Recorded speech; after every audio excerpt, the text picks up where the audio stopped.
Let me ask that question. Mr. President, I am not from China. Why will they put a meme? Why will your staff put No, a it's meme not about towards me? China. It's about You're, decorum. you're comparing apples Mr. and President, oranges, no, Mr. no, no, no. President.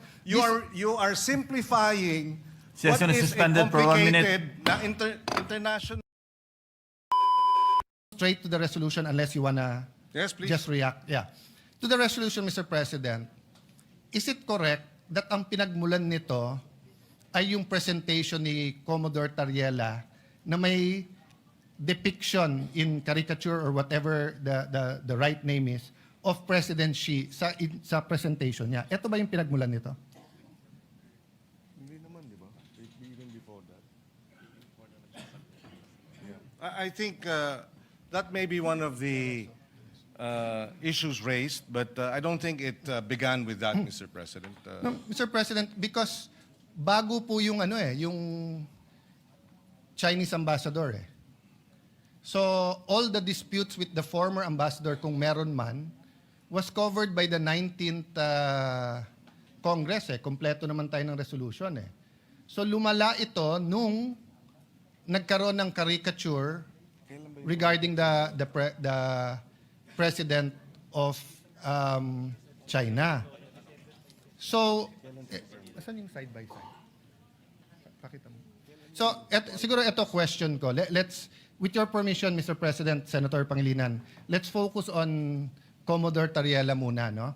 Let me state this for the record muna, ha? I don't doubt his patriotism.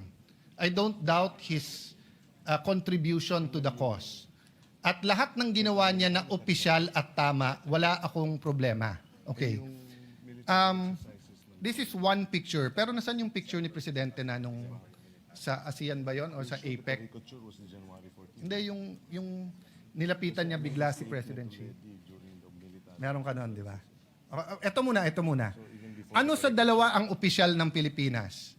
Yung mag-usap tayo, magdebate, ipaglaban natin atin, pero sa simbolo ng watawat at sa simbolo ng Pangulo ng bawat bansa, cordial tayo, or ang official ba natin ay umikot tayo at gumawa tayo ng mga caricature at siraan natin ang image ng presidente ng kabila?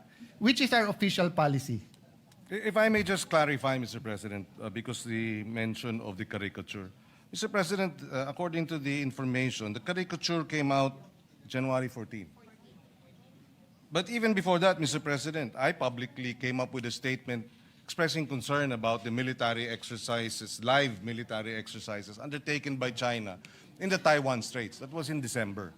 And there, Mr. President, I was called out by the Chinese embassy spokesperson saying, reminding me that I should respect the one China policy. And so the issue of Tariela cannot be isolated, Mr. President. Okay. So, and therefore, if I answer this, it is simplifying, Mr. President, the whole resolution into Tariela's statements. No, it's not, Mr. President. Mr. President, I'll go to the one China policy later on and why you were called out. Because if you remember, the president himself was called out. Exactly, But not Mr. by President. no, because that's their duty. Well, and this is our duty to respond. Yes. Mr. President. Yes. Yes, it's your duty to respond, Mr. President. But To uphold the rights, to uphold our independence, to uphold our freedom of speech, Mr. President. yes, Mr. President, but one of the red lines of China in their diplomatic relations with any country, including the United States, is the one China policy. That's why when the Speaker of the House of US went to Taiwan, they were called out. And there was no issue. Mr. President, and they called, Mr. President, let me finish. Yes. They called, and there was a debate. When President Bongbong said we have to prepare, President BBM, nag-statement. So, wala namang issue eh. Eto stand natin, eto stand nila. except that, What's Mr. the President, issue there? my experience with Chinese statements, Mr. President, is that they tend to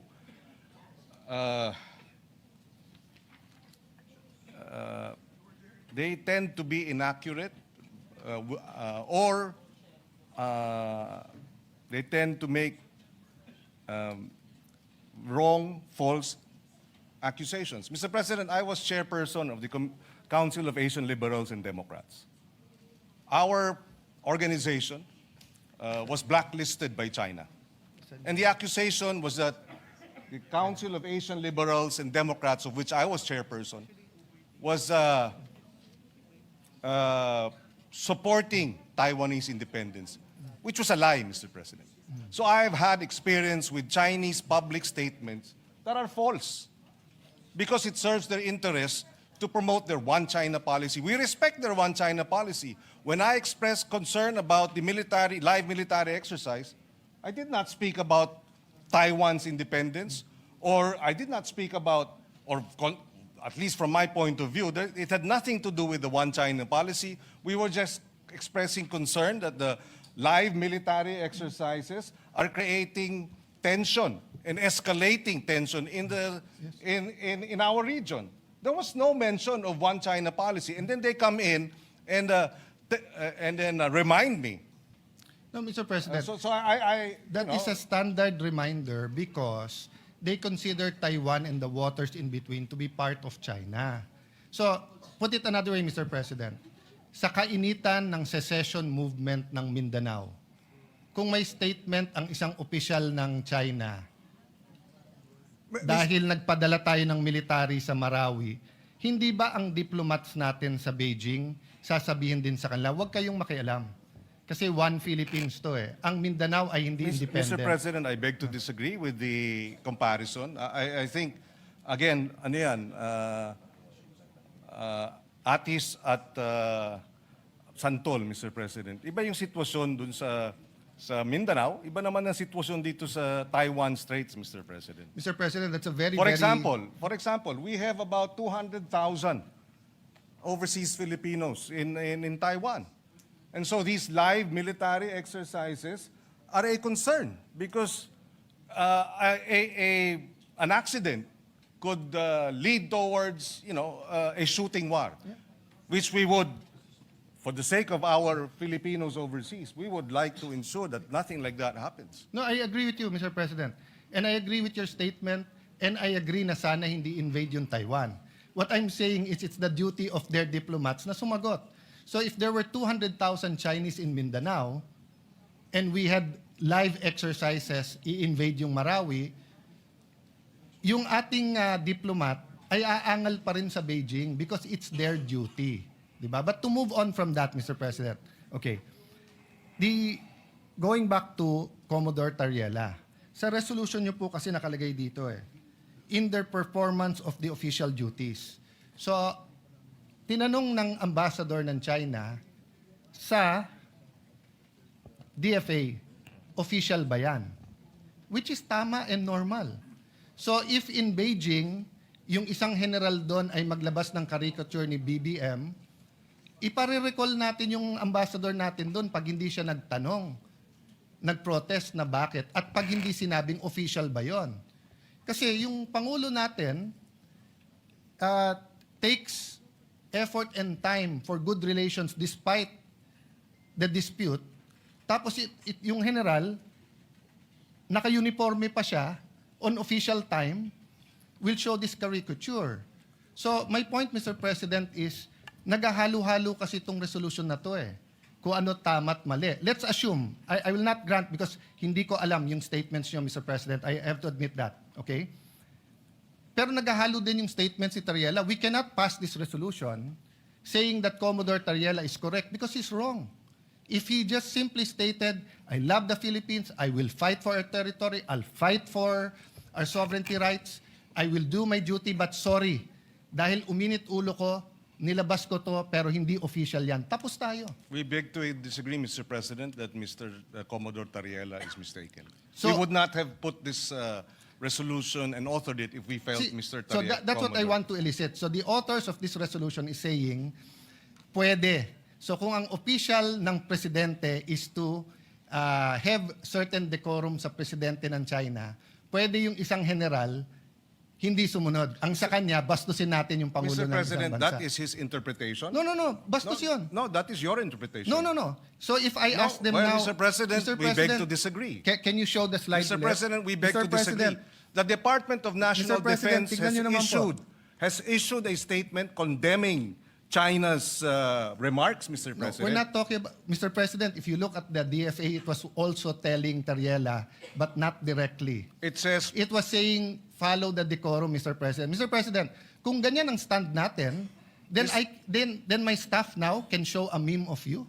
Mr. President, Mr. President, dito ba sa, let me ask that question. Mr. President, I am not from China. Why will they put a meme? Why will your staff put No, a it's meme not about towards me? China, it's about No, decorum. You're comparing apples Mr. and President, oranges, no, Mr. no, no, no. President. You are simplifying what Session is is a suspended for 1 minute. complicated na international.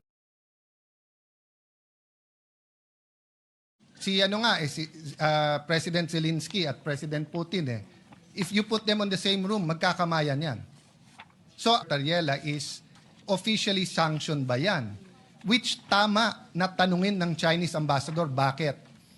If a general in China makes a caricature of President Bongbong, dapat i-protest ng ating ambassador. At dapat tanungin, official ba yan? Because we cannot look underhanded pagdating po sa international community. Hindi pwede ang Pangulo makikipag-usap na eto walang personalan and then yung general mo personal. So I'm sorry I reacted because anyone who sees the caricature is that a flattering caricature. If I do that caricature to any world leader, kahit dito, di ba? The majority leader is smiling. The majority leader and I had a we've known each other since 98. We've never argued with raising our voice. But umabot. I didn't even remember what I said. We apologized to each other. Bakit? Mali eh. Mali. Pero tama yung pinaglalaban mo, bro. Tama pinaglalaban ko. Mali yung paraan paano natin pinaglaban. So wala akong problema sa pinaglalaban ni Commodore Tariela. Pero hindi naman tayo fraternity dito sa Pilipinas na mali na nga brad mo, pero dahil bugbugan sa ibang bansa, sasabihin mo tama brad mo. Mali eh. Mali. I don't propose a resolution, but the guy should apologize and just say na, tama pinaglalaban ko, pero mali na ginawa kong ganyan. Now, if he wants to do that, he resigns his commission. He can go around, he can join the media, he can be a blogger, he can be a professor, he can be like Ronald Llamas and call himself a influencer or a political analyst, di ba? But when you're in uniform, the other countries will ask you, official ba yan? That's standard, Mr. President. Kaya tayo nagkakaproblema. Mr. President, wala namang problemang magtanong sila. Pero itong mga bitiw na salita nila sa kanilang Facebook official pages ay hindi katanggap-tanggap. Number one. Number two, kahit sa China, Mr. President, kinakarikature ang ating Pangulo ng China state-controlled media. Na alam natin, walang lumalabas dyan na hindi aprobado ng Communist Party. So merong China, Xinhua News, andito si BBM, may caricature, andito rin. So maliwanag, Mr. President, na they too, through their official channels, Sir President. come up with caricatures, Mr. President. Sir President, yun po, with all due respect, Senator Pangilinan, and dapat ina-advisean ng DFA ng tama, hindi po mangga sa mangga o atis sa atis yan.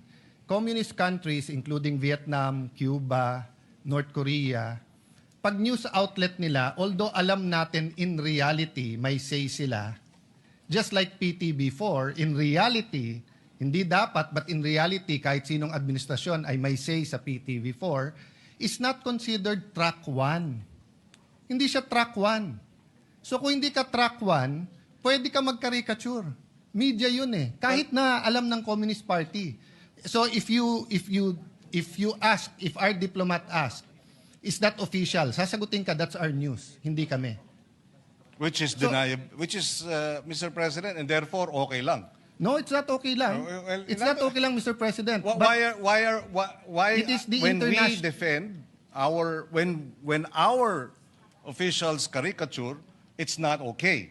But when their state-controlled news caricatures, it's okay? No, Mr. President. there is an Ayun naman pala eh. international... So what's the issue? No, Mr. President, there's an international order in foreign relations. And when these countries that control state media do it, it is accepted that it is not track one. But when democratic countries have generals who do that, it destroys the order. Nagmumukha tayong childish at bata, nasisira po ang kredibilidad mula sa Pangulo hanggang sa Secretary of Foreign Affairs. Kung hindi sila napapahiya na ginagawa ng state news, tayo napapahiya. Kasi walang maniniwala na gagawin ng general yan at hindi siya ipagsosorry,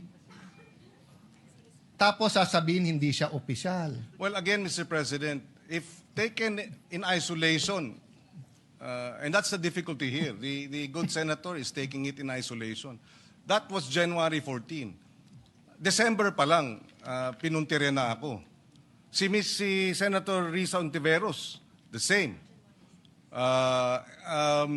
Nung nag-statement ang Congressman Laila and Congressman Jokno, tinira rin. So, itong propensity to focus on Tariela because nagre-reklamo on China, it does not present the entire picture, Mr. President. Mr. President. This resolution would not have happened if it was just Mr.